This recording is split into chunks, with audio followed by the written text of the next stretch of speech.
오늘 오신 여러분들을 주님의 이름으로 환영합니다. 날씨, 절기는 지금은 이파를 지나서 소만으로 가고 있습니다. 이 시기에는 뻐꾸기와 그리고 꾀꼬리의 울음소리가 들리고 떡갈나무 잎이 활짝 펼쳐진다고 하는 절기이기도 합니다. 하지만 우리는 자연의 소리를 듣기보다는 아프고 힘든 소식이 우리에게 먼저 닿습니다. 이스라엘, 팔레스타인 사이에서는 또다시 전쟁이 벌어지고 어린아이들과 수없이 많은 생명들이 죽어가고 있습니다. 코로나 바이러스를 퇴치하기 위해 만든 백신을 맞고 자유가 취해졌다는, 자유를 누리겠다는 이스라엘에서 가장 먼저 행하는 일들이 누군가를 죽이고 누군가의 땅을 빼앗고 누군가의 짐을 허무는 일이라는 게 가슴 아프고 힘겨운 느낌을 줍니다. 코로나로 인해서 아무것도 배우지 못하고 코로나 상황 속에서도 어느 것도 깨닫지 못한 인간의 어리석음인가라는 생각이 들기도 하고요. 절기로는 또 부활절기이고 올해가 승천주일이기도 합니다. 예수님이 제자들과 사람들을 모두 두고 하늘로 올라가셨다는 이야기죠. 그런 생각도 듭니다. 야, 예수님이 얼마나 이 세상 꼴을 보기 싫었으면 승천해서 올라가 버렸을 거라 생각도 듭니다만 사실 그런 이야기는 아닙니다. 아는 것처럼 이렇게 갑자기 예수님이 로켓처럼 땅에서 하늘로 솟아오른 사건은 아닙니다. 그건 예수님에 대한 고백이죠. 예수님이 이제 시간과 공간이라는 걸 모두 초월해서 자신의 육신 또한 초월해서 모두에게 함께 머무는 존재가 되었다라고 고백하는 것이 바로 승천주일의 고백이기도 합니다. 예수님이 지금 내 곁에 있다면, 신이 내 옆에 머물러 있다면, 초월적 존재가 우리와 함께하고 있다면 이스라엘처럼 그렇게 함부로 누군가를 죽이고 살생할 수 있을까라는 생각이 듭니다. 그들이 저지르는 대부분의 살생과 범죄는 또 하나님의 이름으로, 신의 이름으로 저질러지기 때문에 더욱더 악하고 잔인할 수밖에 없는 거라는 생각이 들기도 합니다. 코비드 기간 동안 사람들은 많은 걸 배우기도 했습니다. 누군가의 타인의 생명이 나의 생명과 연결되어 있다는 것 또한 배웠고요. 내가 아프고 내가 감염되면 다른 사람 또한 그러할 수 있다는 생각이 있어서 내키지 않지만 백신을 맞고 그리고 생활을 하려고 하는 수많은 사람들도 보고요. 내가 힘들고 어렵지만 다른 사람이 더 힘들 때 도와주려고 애쓰는 것 또한 코로나 시기에 우리가 배우는 것들이기도 합니다. 그렇지 못한 사람이 많은 게 오늘날의 현실인 것처럼 보이기도 하고요. 과거에는 어땠을까요? 과거에는 코로나 같은 질병들이 그리고 감염병들이 세상에 퍼졌을 때 많은 사람들은 그것을 신의 저주나 혹은 하나님의 징벌로 해석하기도 했습니다. 어떻게 보면 대단히 미신적이고 어떻게 보면 대단히 마술적이고 과학적으로 생각하면 어리석다고 생각할 수도 있었을 것입니다. 하지만 오히려 조금 더 깊이 들어가 보면 그들이 오히려 과학으로 무장된 그리고 오히려 우리처럼 이성적인 사람보다 더 놀라운 생각을 하고 있음을 알게 됩니다. 그들은 재난 한가운데 있으면서 하나님의 음성에 귀를 기울이고 사람들의 음성에 대해 귀를 기울이게 됩니다. 그들에게 일어나는 수많은 감염병과 전쟁, 기근, 이 모든 것들이 하나님의 징벌이나 혹은 신의 어떤 심판으로 해석을 하면서 이렇게 생각을 합니다. 혹여 우리가 그동안 하나님과 올바른 관계를 맺으라는 부름을 거부하지 않았는가? 혹여 우리가 존재하는 모든 생명들과 더 친밀하고 더 배려하고 더 서로 유익되는 관계를 맺으라는 그 말씀으로부터 우리가 등 돌리지 않았는가라고요. 그들은 전염병과 감염의 시기 속에서 힘들고 어려움의 시기 속에서 오히려 그들은 자신들의 삶을 돌아보고 자신들의 삶의 길들을 다시 돌아봤다는 겁니다. 그리고 자신들의 삶의 방향을 틀고 더 나은 방향으로 더 나은 곳으로 나아가기 위해 애쓰고 노력하며 그 감염병의 시기를 견디고 기근의 시기를 견디고 전쟁의 시기를 견뎠다라고 고백합니다. 하지만 오늘날 우리는 그렇지 않죠. 이렇게 감염병의 시기, 전쟁의 시기 자체를 과학적으로 세균 때문이야 뭐 때문이야 환경 때문이야 알고 있긴 탓에 오히려 우리는 자신에 대한 반성이나 돌이킴이나 하나 없이 그저 지나가버린 그리고 지나쳐갈 어떤 하나의 난관으로 해석하기도 합니다. 하지만 그리스도인들은 그러하지 않습니다. 그리스도인들은 바이러스로 인해서 무너진 세상 속에서 우리로 하여금 하나님과의 언약 관계를 다시 한번 바라보고 새롭게 하라고 이야기하고 있습니다. 과거 우리의 신앙의 선배들이 질병과 고통과 아픔 가운데서 하나님을 다시 바라보고 그 가운데서 이웃을 다시 바라보고 그 가운데서 생명을 다시 바라보면서 우리가 부여받은 생명에 대한 책임들을 다시 실천하라고 촉구하고 이끄는 것입니다. 그리고 이 재앙 가운데서도 힘듦과 어려움 가운데서도 과거에 우리 신앙의 선조들은 하나님의 자비하심을 믿고 함께 했습니다. 하나님이 힘들고 어렵지만 우리와 함께 할 것이라는 것을 이 재앙 한가운데서도 우리를 통해서 하나님이 누군가를 돌보실 것이고 우리를 통해서 좀 더 나은 삶을 만들어갈 거라고 우리의 신앙의 선배들은 믿고 함께 했다는 겁니다. 우리가 코로나 상황 속에서 함께하고 배우고 알고 깨달아야 될 것은 우리가 그 안에서 어떻게 하나님과의 관계를 바로 맺고 하나님과 관계를 새롭게 맺고 이웃과의 관계를 새롭게 맺고 다른 생명과의 관계를 새롭게 맺는가입니다. 그게 어디서부터 와서 누구 책임인가를 묻기 이전에 우리가 생명과 어떤 관계를 맺어야 될까 고민해 나가면서 재앙 한가운데서 사랑과 관대함과 환대를 향해 나아가는 것이 바로 우리의 신앙인 겁니다. 바꿔 말하면 나의 중심에 있던 세계, 그동안이 내 중심, 나를 생각을 했다면 이제 우리의 신앙은 내가 아니라 하나님에게로 옮겨지고 하나님에게로 가야 된다고 고백하는 것. 그게 오늘날 우리 코로나 바이러스 상황 속에서 우리가 해야 될 일이기도 합니다. 어제 처음으로 1차 백신을 맞으려고 이제 가서 기다리고 줄을 서고 들어가 보니 많은 사람들이 이제 줄을 서고 기다리면서 한 명 한 명 맞고 있더라고요. 드는 생각은 그겁니다. 저 많은 사람들이 어떤 마음으로 어떤 생각으로 이것을 맞고 있는지, 그리고 코로나 상황 동안 어떤 아픔과 어떤 힘겨움을 겪었는지, 그리고 그들이 앞으로 어떤 삶을 살아갈지라고 생각을 했습니다. 그들이 똑같은 삶을 살고 똑같은 노말을 살아가고 똑같은 존재로 살아간다면 어쩌면 우리는 코로나로 인해서 아무것도 배운 것 없이 그저 똑같은 존재로 돌아가 버리는 거겠죠. 마치 지금 이스라엘과 팔레스타인처럼 또 서로가 서로를 죽이는 것으로 갈 것이고 서로가 서로를 해치는 것으로 갈 수 있을 것입니다. 하지만 그렇지 않은 것도 있습니다. 우리는 바이러스 상황 속에서 여러 가지를 배웁니다. 힘들고 아픈 사람들에게 정부가 돈을 주고 제공하면 다시 살아나는 것도 보았고요. 힘겨운 세를 내고 있는 사람들에게 정부가 자신들의 돈으로 그들을 보호해 주는 것도 봤습니다. 과거에는 상상하지 못했던 일들을 정부가 해내고 그리고 누군가를 도와주고 섬기는 것 또한 보고 있습니다. 그것을 가지고 나가는 것, 그걸 중심에 두고 살아가는 게 우리가 가야 될 길이겠죠. 오늘의 시편 기자가 고백하는 고백이 바로 그러한 고백입니다. 시편 77편 이렇게 쭉 읽어보시면 처음에는 이제 시편의 기자가 자신의 아픔과 괴로움을 고백합니다. 마치 지금 코로나 바이러스 상황 속에서 힘겨워하고 감염병 상황 속에서 괴로워하는 우리의 모습을 그대로 보여주는 것처럼 보입니다. 내가 하나님께 부르짖고 나에게 귀를 기울여달라고, 내가 고난날 당신을 찾았고 내가 위로조차 받지 못했고 내가 당신을 생각할 때마다 한숨을 짓는다라고, 내가 지쳐서 말할 힘도 없고 내가 어떻게 될지 모르겠다. 시편 77편의 1에서 9절까지의 모든 구절의 주어는 자기 자신입니다. 내가 어떻게 될지 모르겠고 내가 뭐 해야 될지 모르겠고 내가 어떻게 될지 모르겠고 내가 신앙의 중심이고 내가 믿음의 중심입니다. 하나님이 나에게 응답해야 되고 하나님이 나를 도와줘야 되고 하나님이 나와 함께 해야 된다는 나 중심의 신앙을 고백하고 있습니다. 그렇다고 이 사람이 나쁜 사람이라거나 하나님으로 떨어진 사람이라거나 신앙을 모르는 사람이 아닙니다.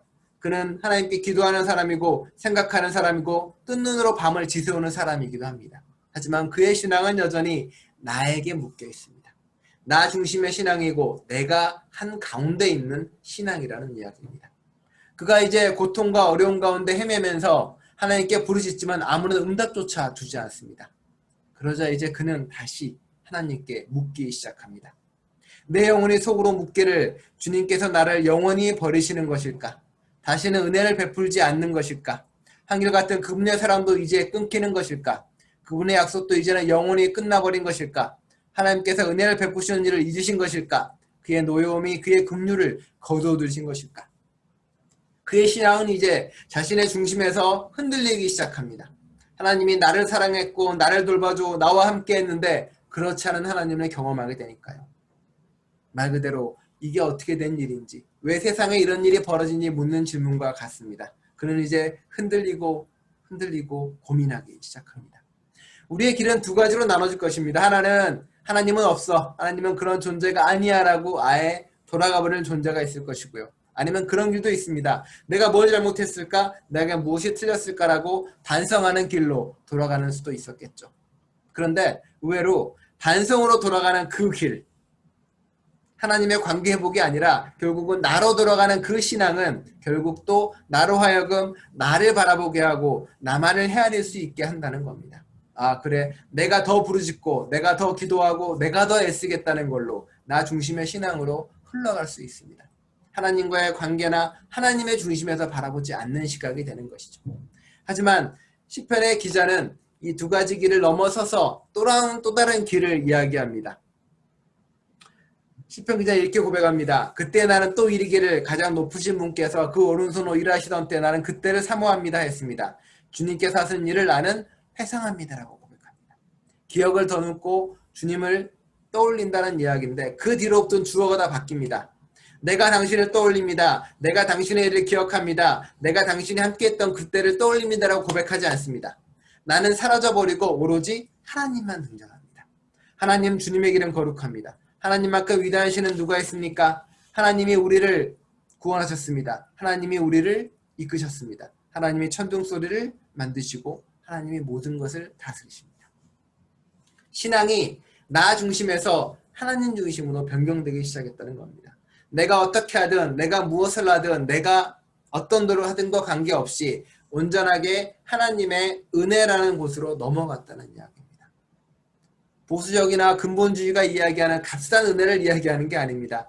이 은혜는 우리의 노력, 우리의 애씀을 넘어서서 초월한 존재로서 모두에게 공평하게 내리는 하나님의 은혜에 대한 고백입니다.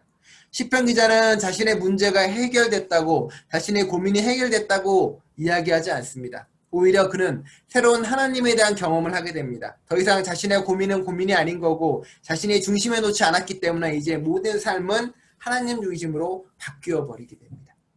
하나님 중심으로 바뀐 그 신앙 속에서 그는 새로운 만남과 그리고 새로운 신앙과 새로운 신비를 경험할 수 있을 것입니다. 사실 이 기자가 왜 이렇게 바뀌었는지는 잘 모릅니다. 시편 기자는 그냥 길을 그렇다라고 이야기하고 있지만 이 방향전환에서 어떠한 일이 벌어졌고 어떠한 사건이 벌어졌는지 고민하지 않습니다. 잘 표현하지 않습니다. 성서는 그리고 우리가 부활절기 동안 고민했던 그 고민은 바로 이 중간에 있었던 사건을 부활 사건이라고 고백하고 이야기할 수 있습니다. 예수를 만나고 체험하는 사건이고요. 우리로 하여금 삶을 회심하게 하는 사건이고 우리로 하여금 몸을 넘어서서 육신을 넘어서서 또 다른 세상을 바라볼 수 있는 일이 그 안에 벌어졌다는 겁니다. 이 일이 어떻게 벌어지는지 우리는 아직도 모릅니다. 하지만 많은 신앙의 선조들은 그것을 하나님의 은혜라고 고백하고 하나님의 마주침이라고 고백하고 하나님의 오심이라고 고백합니다. 수없이 많은 부활을 경험했던 사람들이 자신이 다가간 것이 아니라 하나님이 찾아왔기 때문에 예수님이 왔기 때문에 경험한 것처럼 우리가 해야 될 유일한 일은 우리의 마음을 열어놓고 하나님을 끊임없이 바라보는 것밖에는 할 수 없다는 겁니다. 그건 우리가 잘하는 겁니다. 기도하고 말씀 보고 묵상하고 찬양하고 더불어 가는 것. 어쩌면 가장 기본적인 것이겠죠. 노자는 모든 사람에게 가장 중심이 뭐냐고 물어볼 때 노자에서는 이렇게 이야기합니다. 통나무로 돌아가라는 말을 이야기합니다. 그를 이야기하냐면 우리의 근본 나무로 돌아가라는 이야기인데 탁자로 만들어지기 전에 그 나무, 책꽂이로 만들기 전에 그 통나무로 돌아가라고 이야기합니다. 근본으로 돌아가서 다시금 시작하라. 우리가 부활의 경험을 나의 부활을 경험할 수 있는 내가 하나님 중심으로 설 수 있는 가장 큰 거에는 그 기본으로 돌아가는 거에 있습니다. 기도하고 말씀 보고 찬양하고 함께하는 것. 이게 우리의 가장 기본이고 우리의 중심이 나의 중심에서 하나님 중심으로 바뀔 수 있다는 겁니다. 하나님 중심은 무엇을 이야기하고 무엇을 의미하는 걸까요? 하나님 중심으로 살아간다는 것은 어떤 걸 말하는 걸까요? 나는 하나도 생각하지 않고 그저 나를 모든 걸 희생하고 내려놓고 타인을 위해 살아가는 것이 하나님 중심일까요? 성경이나 많은 사람은 그렇게 이야기하지는 않습니다. 오늘 주거 표지인데요. 나빌레라라는 웹툰이 있습니다. 네. 이게 드라마라도 만들어졌다는데 저는 드라마는 보지는 못했습니다. 드라마는 보지는 못했고요. 다만 웹툰에 있는 내용만을 봤습니다. 이 나빌라의 주인공은 70이 된 심덕철 할아버지입니다. 70년의 삶 동안 전쟁도 겪고요. 전쟁 때문에 수없이 많은 고난과 아픔도 겪었습니다. 그래도 70년 세월 동안 그는 충실하게 가정을 돌보고 자식들을 키우고 자신의 모든 것을 내어놓고 삶을 살았습니다. 한 번도 자신을 위해서 산 것이 아니라 모두가 다른 사람, 타인을 배려하고 자식들을 돌보며 누군가를 섬기는 삶을 70년 동안 살아온 거겠죠. 70이 되기 얼마 남기지 않고 그 친구의 장례식을 갔다 오면서 그는 한 가지 결심을 하게 됩니다. 그동안 자신이 꿈이었던 것, 자신이 하고 싶었지만 하지 못했던 것을 하기로 결심합니다. 그리고 자신의 아내에게 이야기합니다. 나 발레를 해봐야겠어. 할아버지는 아주 오래전 한국전쟁이 일어나기 전 우연히 아버지를 따라서 러시아를 방문한 적이 있습니다. 잠깐 거기서 살아가면서 그는 발레를 하는 누군가의 모습을 보며 빛났다라는 기억을 가지고 있습니다.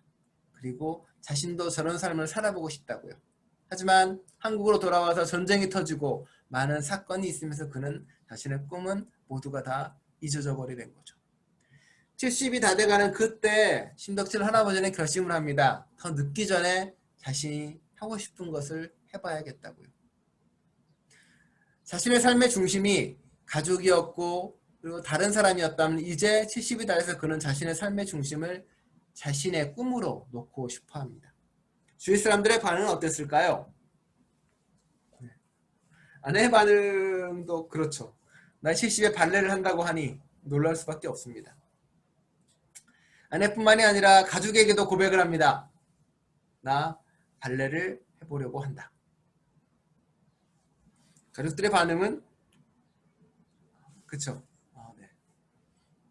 이게 무슨 일인가라는 뜨악한 표정들이 많을 것이고요. 그리고 이 동네 할아버지가 대부분 아는데 창피하다, 이사가자, 못하겠다, 다 모든 가족들이 뜯어 말리기도 합니다. 그리고 발레복을 입고 오다가 여러 가지 상황도 겪게 되고요. 하고 싶은 이야기가 나이 들어 꿈을 가지고 그 꿈을 향해 살아가라라는 이야기가 아니고요. 심덕철 할아버지는 자신의 삶의 중심이 한 번도 자신인 적이 없었던 사람입니다. 그런 사람이 이제 자신의 삶의 중심으로 자신의 꿈을 놓고 삶을 살아가는 모습을 보여줍니다. 주위 사람들도 마찬가지입니다. 들어보면서 이렇게 하나하나 그 사람의 저 심덕철 할아버지의 꿈을 이뤄가는 모습이 흥미롭긴 하지만 전 정말 관심 있게 본 것은 주위 사람들이었습니다. 주위 사람들은 처음에 자신의 그 심덕철 할아버지의 아들들도 그렇게 생각하죠. 야, 우리 아버지가 노망 났구나부터 해서 뭐 여러 가지 반응이 보입니다. 이해하지 못하고 받아들이지 못하죠. 그런데 이 이야기를 전개해 나가면서 그들이 변하는 모습을 보여줍니다. 자신의 생각, 자신의 것에서 삶을 살아가던 사람들이 이제 좀 더 할아버지를 중심에 놓고 생각하게 되고 내 자신이 아니라 다른 사람을 중심에 놓고 생각하기 시작했다는 겁니다. 그러면서 그게 조금씩 달라지고 바뀌기 시작합니다.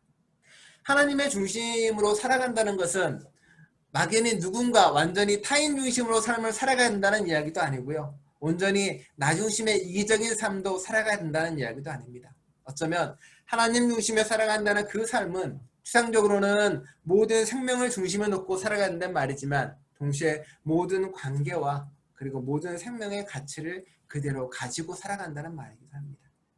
열려 있어서 가장 소중한 것과 가장 아름다운 것, 가장 신비로운 것을 내 중심에 놓고 살아가는 삶이 하나님 중심에 놓은 삶입니다. 희생하고 포기하고 깎아놓고 내려놓는 의미는 가진다는 것도 아니고요. 무조건적인 무언가도 이야기하지 않습니다.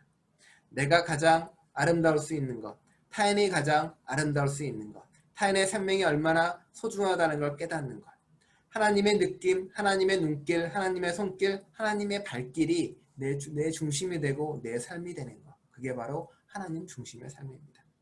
코로나 바이러스를 지내오면서 우리가 배워야 할 것은 바로 그거 같습니다. 인간 중심의 세계에서 하나님 중심의 세계로 옮겨가는 것이고요. 나 중심의 세상에서 하나님 중심의 세상으로 바뀌어 나가는 것. 그런 결단이 우리에게 필요하고 우리가 걸어갈 길입니다. 하나님 중심으로 삶을 살아가는 그 순간 시편 기자의 고백처럼 이제 우리는 나의 고민이나 나의 아픔이나 나의 슬픔에 매몰되지 않습니다. 오히려 나를 인도하시는 하나님을 바라볼 수 있게 되고요. 자비로 나와 함께 하시는 하나님을 경험할 수 있게 되고요. 힘들고 어려울 때 내 곁에서 나를 위로해 주시고 붙잡아 주시는 하나님을 경험할 수 있을 것입니다.